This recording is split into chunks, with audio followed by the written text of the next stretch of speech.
حضرت عمرو بن شعیب اپنے والد سے اور وہ اپنے دادا سے بیان کرتے ہیں کہ ایک آدمی نبی اکرم صلی اللہ علیہ وسلم کے پاس آیا اور کہا، میں فقیر ہوں، میرے پاس کچھ نہیں، ہاں میرے پاس ایک یتیم ہے جس کے مال کا میں سرپرست ہوں۔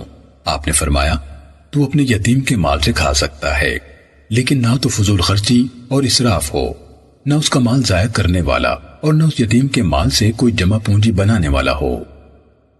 سنن نسائی حدیث نمبر 3698۔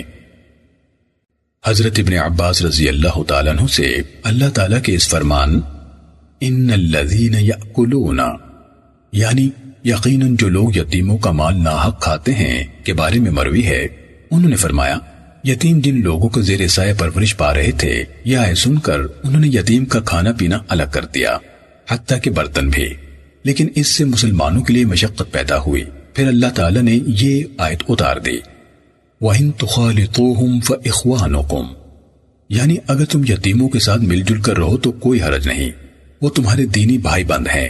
گویا اللہ تعالیٰ نے ان کے ساتھ مل کر رہنا جائز قرار دے دیا۔ سنن نسائی حدیث نمبر 3700۔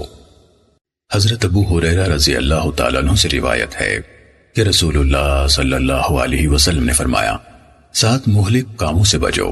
پوچھا گیا، اے اللہ کے رسول وہ کون سے ہیں؟